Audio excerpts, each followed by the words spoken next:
How many of you guys like to fish? Well, I hope all you do, because it's one of the best things you can do, and it's probably my favorite hobby.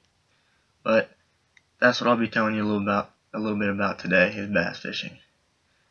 First of all, you start off with your tackle. You got your crankbaits, right, which is right here. These act as schooling fish or bait fish, and all they do is suspend just about like that, and you reel them as fast as you can, because they act as a little fish trying to get away from your fish that you're trying to catch. And if you reel them as fast as you can, the bass think they got to get up and catch it, and then once you stop it, boom, they hit it. Second, you got worms, which most people use artificial ones, some people use real ones. I like to use artificial ones because real ones, the little fish just get at it and tear it off and you can't catch anything, but the artificial ones are pretty tough and they can take a lot of bitings. You like to use those in March and April during the spawn when fish are up on their beds. Third, we got the rattle traps, which kind of act the same as a crankbait. They just dive, but what they act as is just like another bait fish trying to get away. They work best in grass, just their fish swimming down through the grass.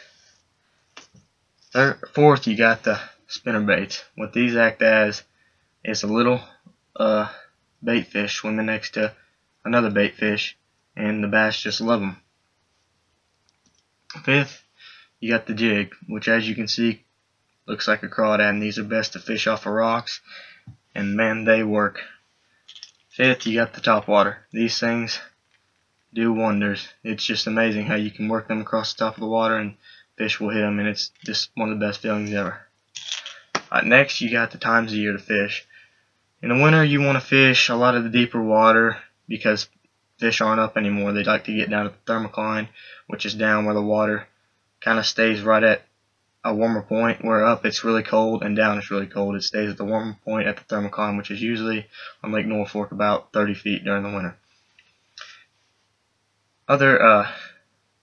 You like to fish on bluffs during the winter because fish like to get up under those rocks where it's sometimes warm, where the sun will get up in there and warm the water up a little bit, and that's where you like to fish the jigs.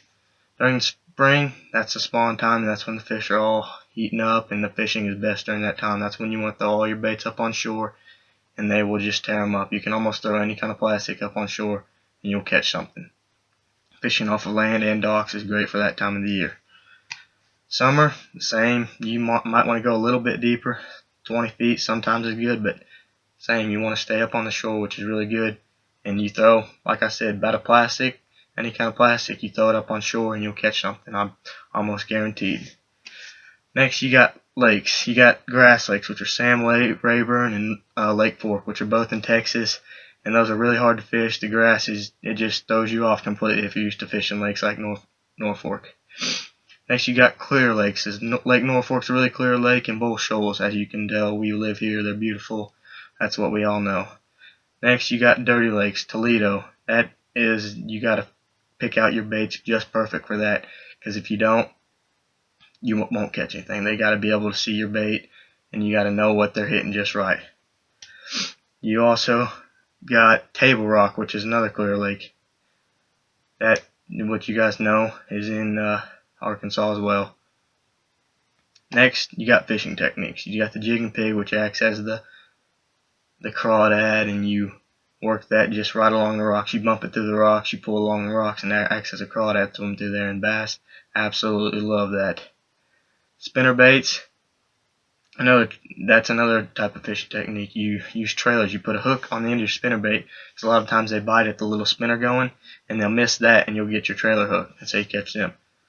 Then you got crankbaits for your schooling fish. If fish are up schooling on the top, you want to throw crankbaits that swim right through them. And topwater is great for that as well.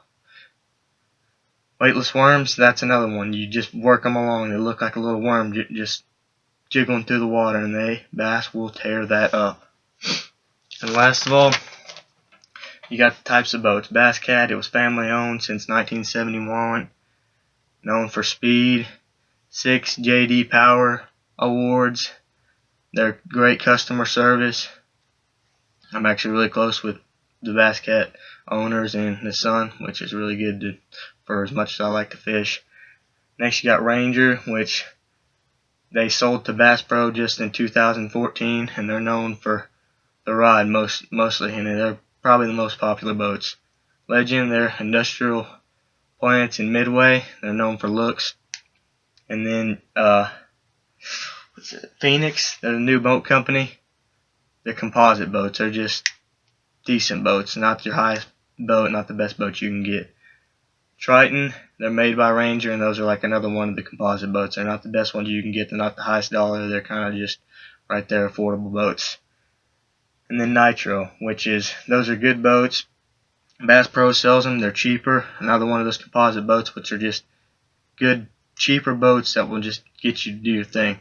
But boats are all just a thing of just what people like. But that's about it for my bass fishing information, and I hope this helps you out if you want to go fishing.